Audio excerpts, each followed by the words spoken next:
Здравствуйте, уважаемые слушатели! Тема нашей сегодняшней лекции – образование Якутской АССР к столетию республики. Как мы все знаем, 27 апреля 1922 года была образована Якутская АССР. И сегодня мы с вами поговорим о причинах, предпосылках, ходе подготовки и значению этого события в истории Якутии.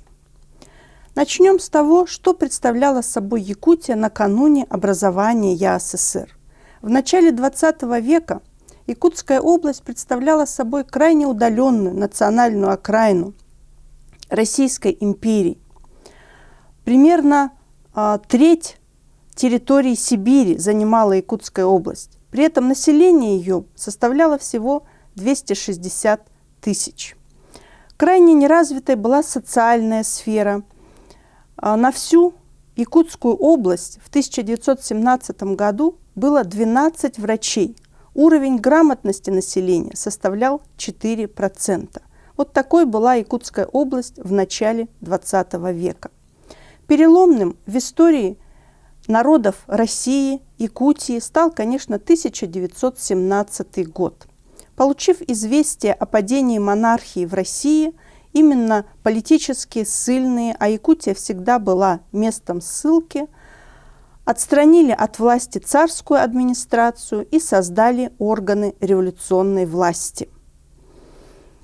А после отъезда политссыльных из Якутии летом 1917 года власть в Якутии переходит в руки эсеров и федералистов, представителей якутской национальной интеллигенции. Приход большевиков к власти в России в октябре 1917 года не изменил ситуацию в Якутии. Эсеры и федералисты по-прежнему оставались у власти. Поэтому советская власть в Якутии впервые была установлена только летом 1918 года с помощью отряда Рыдзинского. Но продержалась всего 1 месяц. И осенью 1918 года Якутская область оказалась под властью Колчака. Но уже в 1919 году, когда Колчак терпит поражение в Сибири, в Якутской области количество сторонников советской власти растет, и в декабре 1919 года силами большевиков и левых эсеров был осуществлен переворот, и советская власть в Якутии была восстановлена. Весной 1920 года была установлена связь с партийным руководством Сибири и центра Советской России, и в марте 1920 года уполномоченным по организации советской власти в Якутии был назначен Максим Кирович Амосов, молодой якутский большевик. На тот момент ему всего 22 года. Максим Кирович Амосов летом 1920 года приезжает в Якутию, и в этот момент очень остро встает вопрос о статусе Якутии в составе Советской России. На тот момент уже имелся опыт решения национального вопроса в Советской России силами партии большевиков. После прихода большевиков к власти была принята Декларация прав народов России, провозгласившая право нации на самоопределение. В январе 1918 года провозглашено было создание РСФСР, которое строилось изначально как государство федеративное. И на территории РСФСР постепенно возникают автономные республики и автономные области. Были созданы Туркестанская Советская Республика, Татарская автономная Советская Республика, Киргизская АССР.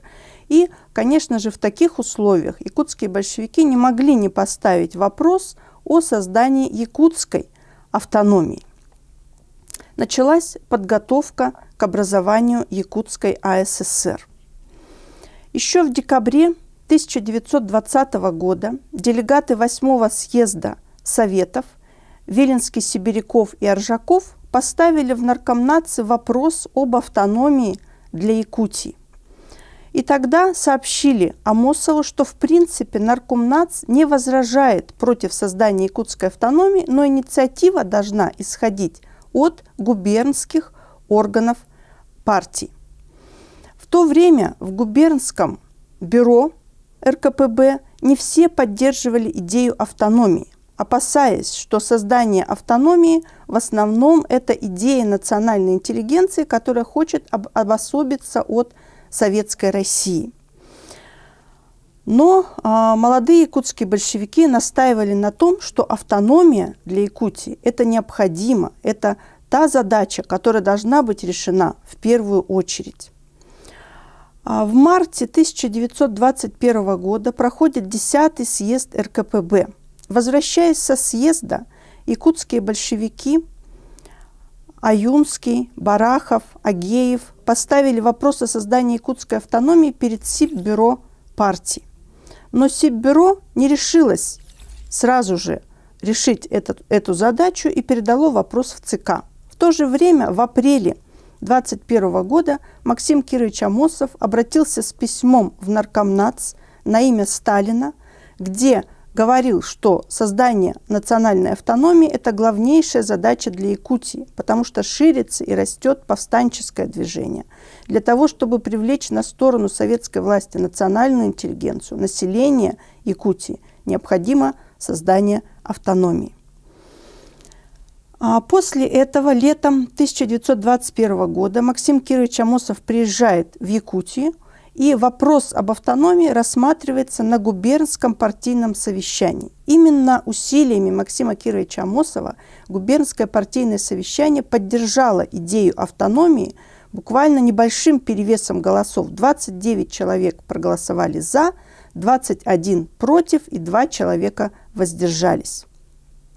Осенью 1921 года, в октябре, проходит губернский съезд ревкомов Якутии. И на нем от имени трудового народа Якутии был поставлен вопрос о национальной автономии. После этого начинается подготовка документов для образования Якутской республики. В декабре делегация Якутии отправляется в Москву. По дороге представители Якутии встречаются с руководством СИП-бюро, которое предлагало создать автономию Якутии в форме автономной области. Однако якутское руководство, якутские большевики, Максим Кирович Амосов, Платон Алексеевич Аюнский настаивали на том, что Якутии нужен статус автономной республики, а не автономной области. А в январе 1922 года Максим Кирович Амосов в Наркомнатце встречается со Сталиным, и Сталин поддержал создание автономной республики. После этого и Наркомнац соглашается на создание республики. Это решение было поддержано и Политбюро ЦК РКПБ и передано в Президиум в ЦИК. В феврале 1922 года Президиум в ЦИК постановил образовать Якутскую АССР. И самым главным событием, самой главной датой становится, конечно, 27 апреля 1922 года, когда Президиум в ЦИК принимает решение о создании автономной Якутской социалистической советской республики. ЯССР создавалась на территории Якутской губернии, за исключением района Нижние Тунгусские. Также в состав ЯССР включались Хатанга-Анабарский район, Алекминско-Сунтарская волость и острова Северного Ледовитого океана, которые относились к территории Якутии.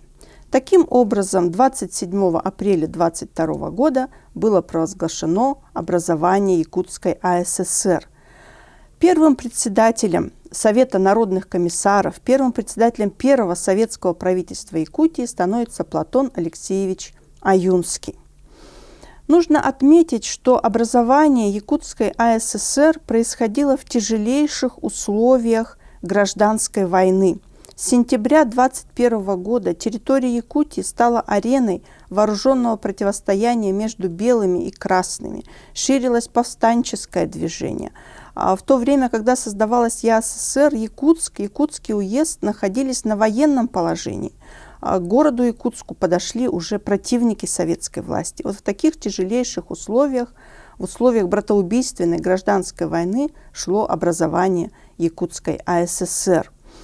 Образование Якутской АССР позволило более успешно бороться с повстанческим движением. Провозглашение якутской автономии привело к тому, что национальная интеллигенция переходит на сторону советской власти. Люди начинают отходить от повстанчества. Объявляется амнистия повстанцам. И летом 22 года ситуация стабилизируется. Многие города были освобождены от противников советской власти. Но новый эпизод гражданской войны развернулся осенью 22 года и связан был с походом Пепеляева в Якутию, который разгромлен был уже летом 23 года. Образование Якутской АССР было закреплено на прошедшем в декабре 22 январе 23 года Всеякутском учредительном съезде Советов. Там были образованы ЦИК ЯССР, был сформирован новый состав Совета народных комиссаров. Теперь председателем Совета народных комиссаров ЯССР становится Исидор Барахов. И основные документы были приняты на Всеякутском учредительном съезде Советов. А также были подготовлены и Конституция Якутской АССР.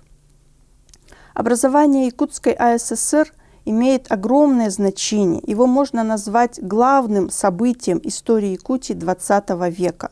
После образования ЯССР был положен конец братоубийственной гражданской войне. Начался мирный период развития Якутской автономной республики. Начинается развитие социальной сферы, начинает развиваться здравоохранение, образование, открываются новые школы. Буквально через 20 лет после революции 1917 года в Якутии работало уже более 160 врачей. Конечно, советский период истории Якутии нельзя оценить однозначно. А в этот период были и массовые репрессии 30-х годов, которые унесли жизни основателей якутской автономии. Но, тем не менее, значение образования Якутской АССР сложно переоценить. В 20-30-е годы начинается научное изучение края, развитие промышленности Якутской АССР. С 2014 года республика готовится к столетию образования Якутской АССР. И в заключение нашей сегодняшней лекции мне бы хотелось выразить надежду на то, что столетие ЯССР в нашей республике пройдет на самом высоком уровне. Спасибо за внимание.